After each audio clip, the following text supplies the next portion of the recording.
बिस्मिल्लाहिर्रहमानिर्रहीम। अस्सलाम वालेकुम जी, मैं नजमुल हसन बाजवा हूँ।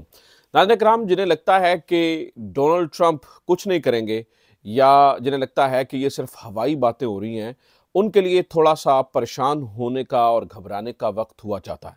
क्योंकि इस दफ़ा का जो डोनाल्ड ट्रंप है या जो इस दफ़ा का उनका विजन है या जो इस दफ़ा इस वक्त डोनाल्ड ट्रंप सोच रहा है, वो बहुत ही मुख्तलिफ और बहुत ही जो है वो डिफरेंट है। यानी आप ये देखिए कि अभी डोनाल्ड ट्रंप ने अपना हल्फ नहीं उठाया है, उससे पहले पहले उन्होंने अपने इरादे बड़े क्लियर कर दिए हैं। वो वाज़े तौर पर इंडिकेट कर रहे हैं कि वो एक बड़े जजीरे के ऊपर कब्जा करने जा रहे हैं, एक बड़ी कैनाल को अपने मुल्क के ज़ेरे असर लेने जा रहे हैं, एक बड़े मुल्क को शायद अपनी 51वीं स्टेट बनाने जा रहे हैं और एक गल्फ का नाम तब्दील करने जा रहे हैं। यानी इस वक्त डोनाल्ड ट्रंप को जो भी फॉर ग्रांटेड लेने की कोशिश करेगा, ये जिन्हें लगेगा कि ये पहले वाला डोनाल्ड ट्रंप है, तो वो मेरे ख्याल से गलती करेंगे। किसी भी मुल्क को लेकर कहीं पर भी डोनाल्ड ट्रंप अगर कुछ सोच रहे हैं तो इस वक्त ये वाज़े हो चुका है कि वो उस चीज़ को कर गुजरेंगे। यानी चाहे वो हमारे पाकिस्तान को लेकर सिचुएशन हो या हमारे हमसाय मुल्क भारत को लेकर सिचुएशन हो, चाइना को लेकर, या फिर अब दूसरी रियासतें जिनके बारे में हम माजी में बिल्कुल सुना ही नहीं करते थे, जिनके बारे में हमें पता ही नहीं था। अब मैं कुछ चीजें नाज़रीन किराम आपके सामने रखने जा रहा हूं जिन्हें इंटरनेशनल रिलेशंस में थोड़ी सी दिलचस्पी है, उन्हें बड़ा मजा आएगा ये सुनकर और उनको लगेगा कि डोनाल्ड ट्रंप जो है वो इस दफा कुछ अलग करने का इरादा रखते हैं। नाज़रीन किराम, डोनाल्ड ट्रंप ने यह कह दिया है कि वो ग्रीनलैंड और पनामा लेक को अपने जेर तसल्लुत लेकर आ रहे हैं।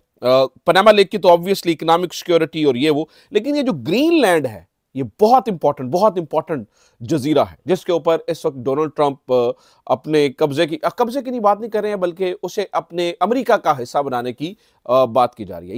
ये ग्रीनलैंड क्या मामला है और इससे दुनिया भर में क्या असर पड़ेगा, या जैसे मैंने जिन मुल्कों का नाम लिया जैसे पाकिस्तान, अमेरिका, पाकिस्तान, चाइना, भारत, इन चीजों को लेकर इनकी इंटेंशंस कैसे जो है ना वो क्लियर हो जाएंगी, मैं उसकी जरा मिसालें आपको देता हूं। देखिए नाज़रीन किराम, ये जो ग्रीनलैंड है ये रशिया और अमेरिका के दरमियान एक बहुत ही स्ट्रैटेजिक पॉइंट पे यानी एक अहमियत का हामिल है। ग्रीनलैंड के ऊपर जिसकी भी हुक्मरानी होगी, ऑब्वियसली वो कंट्रोल करेगा बहुत सारी चीजों को। इस वक्त जो ग्रीनलैंड को छोटा मोटा जजीरा नहीं है, 21,66,000 समथिंग मुरब्बा किलोमीटर इसका एरिया है। यानी कि आप यूं समझ लीजिए कि जैसे पाकिस्तान से तीन गुना बड़ा मुल्क। और मैं रकबे के लिहाज से बात कर रहा हूं, आबादी के लिहाज से इसकी 57,000 आबादी है, लेकिन ये रकबे के लिहाज से पाकिस्तान से 3 गुना बड़ा मुल्क है।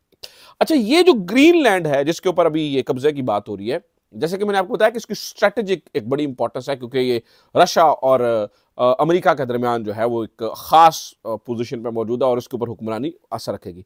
इस वक्त ये डैनिश केस यानी कि डैनिश लोगों के यानी कि डेनमार्क के जेरे असर जो एक आप यूं कह लीजिए खुद मुख्तार इलाका है।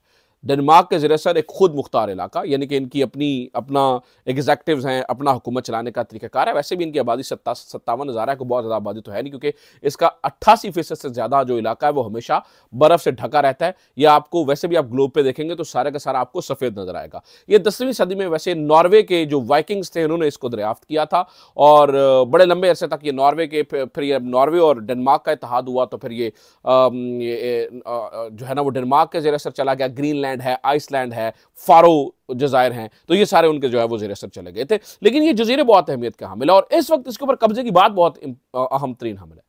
डोनाल्ड ट्रंप ये कहते हैं कि मैं ये जो कब्जा है ये मैं जंग के जरिए नहीं करूंगा। ऐसे इनको नजर आता है कि डोनाल्ड ट्रंप जो भी दुनिया भर के अंदर बात करें कि मैंने ये फलां मेरे इरादा है, वो जंग के जरिए नहीं है। वो कह रहे हैं कि मैं इकोनॉमिक टैरिफ्स के ऊपर इतना टैक्स लगा दूंगा डेनमार्क के ऊपर कि फिर उनको जो है ना वो मजबूरन ये करना पड़ेगा। और यही असूल लाने का मैं आपको बता रहा हूँ, पाकिस्तान के लिए, इंडिया के लिए और ये बाकियों के लिए भी यही असूल होगा।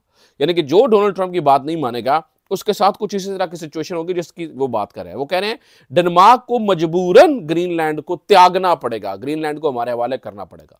मीनवाइल जो डैनिश प्राइम मिनिस्टर है उन्होंने कहा कि जी Greenland is not for sale, ये कुछ सेल के ऊपर लगा हुआ है, कोई चीज नहीं है जिसको हम आपको दे देंगे।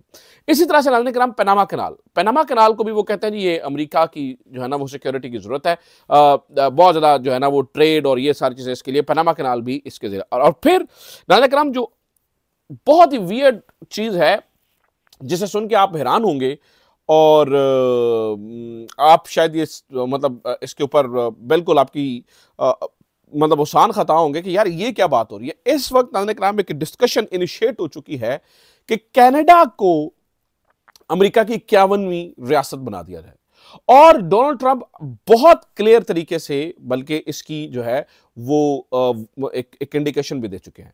जस्टिन ट्रूडो जब मिले थे इससे पहले एक बार की, मैं माजी की बात बता रहा हूं, डोनाल्ड ट्रंप से, तो डोनाल्ड ट्रंप ने ट्विटर के ऊपर लिखा था कि मैं गवर्नर ट्रूडो से मिला हूं। यानी जो ट्रूडो थे वो आए थे इनके पास कि भाई ये टैरिफ यानी टैक्सेस वगैरह कम करें और ये वो, तो उन्होंने कहा था जी टैक्सेस कम करने का तो बड़ा आसान तरीका है कि आप कनाडा को अमेरिका की 51वीं स्टेट बना दें। और फिर उन्होंने सरकास्टिकली जो ट्रूडो है उनको प्रेसिडेंट या प्राइम मिनिस्टर नहीं लिखा, बल्कि लिखा गवर्नर ट्रूडो, यानी कि जैसे कि जो कनाडा है वो अमेरिका की नई रियासत हो और उसके वो गवर्नर की हैसियत है। यानी कि यहां पर भी वो टैरिफ्स की बात कर रहे हैं, यहां पर भी वो टैक्सेस की बात कर रहे हैं, यहां पर भी वो जो है ना वो इकोनॉमिक आर्म स्ट्रैंगलिंग की बात कर रहे हैं। यानी ऐसे नहीं होगा कि वो फौज चढ़ाकर ये कुछ इस तरह से को डोनाल्ड ट्रंप करने की कोशिश करेगा, लेकिन डोनाल्ड ट्रंप क्या करेंगे, जिस दुनिया भर के अंदर जहां पर भी उनकी बात नहीं मानेगी उनकी मैशत तबाह कर दी जाएगी, उनकी इकोनॉमी तबाह कर दी जाएगी। लिहाजा नाज़रीन किराम ये बहुत सारे लोग कह रहे हैं ये अमेरिका के लिए खतरा है, ऑब्वियसली ये अमेरिका के लिए भी बहुत बड़ी खतरनाक की सिचुएशन पैदा हो जाएगी। लेकिन कहने का मतलब है जो नहीं मानेगा बात डोनाल्ड ट्रंप की, चाहे वो कोई भी मुल्क हो जिसके बारे में वो अपना एम रख रहे हैं, यार मैं इधर जाऊंगा ये करूंगा, तो वो उसके ऊपर अपना टैरिफ उनकी एक ही है कि भाई इससे पहले भी उन्होंने कहा था कि ब्रिक्स की जो कंट्रीज हैं अगर वो अपनी डॉलर को तब्दील करने जा रहे हैं, जैसे कि वो युआन की बात कर रहे थे या अपनी लोकल करेंसी की बात कर रहे थे, यानी जैसे वो होता था ना पुराने ज़माने में बार्टर डील या फिर तिजारत के लिए वो लोकल, उन्होंने कहा अगर आपने डॉलर को तब्दील करने की कोशिश की तो मैं जो है वो ब्रिक्स के ऊपर यानी ये जो पूरी तंजीम है उसके ऊपर इतने टैरिफ्स लगाऊंगा कि लग समझ जाएगी अगर आपने डॉलर को जो है ना वो एज इंटरनेशनल करेंसी तब्दील करने की जरा छेड़खानी भी की। तो डोनाल्ड ट्रंप की सोच नाज़रीन किराम वही है, टैरिफ्स। वो समझते हैं कि मेरा सबसे बड़ा हथियार है कि अमेरिका दुनिया की सबसे बड़ी मार्केट है जहां पर आके आप पैसा बनाते हैं। इवन आप पाकिस्तान को भी देखें ना तो पाकिस्तान की सबसे बड़ी एक्सपोर्ट कहां पर है, अमेरिका में। पाकिस्तान सबसे ज्यादा पैसा कहां पे बनाता है, अमेरिका के अंदर। अगर खुदा ना खास्ता कल को पाकिस्तान के ऊपर धमकी लगाई जाती है तुम्हारे टैरिफ्स बढ़ा दूंगा, ये तो पाकिस्तान के लिए भी चीजें मुश्किल हो जाएगी। मैं तो दुनिया भर की एग्जांपल आपको दे रहा हूं। तो जहां पर डोनाल्ड ट्रंप की बात नहीं मानी जाएगी वो कह रहे हैं मैं टैरिफ्स बढ़ा दूंगा, टैरिफ्स बना दूंगा। बल्कि एक और मजे की बात बताऊं, यानी ये देखिए कि इस वक्त डिस्कशन हो रही है कि भाई 1812 की जो जंग थी उसके बाद अमेरिका और जो कनाडा है उनके दरमियान ऐसी सिचुएशन पहली बार शायद जो है वो बनी है।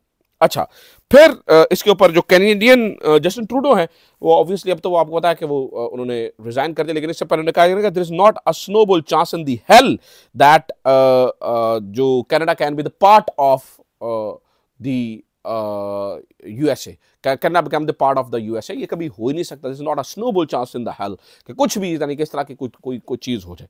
अच्छा, यहां पर भी बात नाज़रीन किराम नहीं रुकती है, बल्कि अब ये मामला यहां तक भी जा रहा है कि डोनाल्ड ट्रंप कह रहे हैं ये जो गल्फ ऑफ मैक्सिको है इसका नाम गल्फ ऑफ अमेरिका मैं तब्दील करने जा रहा हूं। नहीं होगा, अगेन वही टैरिफ्स लगा दूंगा, फलानी चीज कर दूंगा, ढिमकानी चीज कर दूंगा। इसके ऊपर जो मैक्सिकन प्रेसिडेंट है उन्होंने कहा कि ठीक है फिर अमेरिका का नाम आप मैक्सिकन अमेरिका रख दें, ठीक है। यानी कि आप गल्फ ऑफ अमेरिका, अगर गल्फ ऑफ मैक्सिको को करना चाह रहे हैं तो आप फिर अमेरिका का नाम मैक्सिकन अमेरिकन रख दें। यानी कि दुनिया भर के अंदर नाज़रीन एक नई लड़ाई शुरू हो चुकी है और बात वन पॉइंट एजेंडा है। अगर ट्रंप की बात नहीं मानी गई तो, अगर ट्रंप की बात नहीं मानी गई तो ट्रंप सीधी बात है वो कह रहा है मैं टैरिफ्स बढ़ाऊंगा, मैं टैक्सेस बढ़ाऊंगा, अपने मुल्क से कमाने नहीं दूंगा। तो ये सिचुएशन के लिए बस अब दुनिया भर तैयार हो जाए, देखते हैं इसका क्या नतीजा निकलता है। अपना ख्याल रखिए, खुदा हाफिज़, पाकिस्तान जिंदाबाद।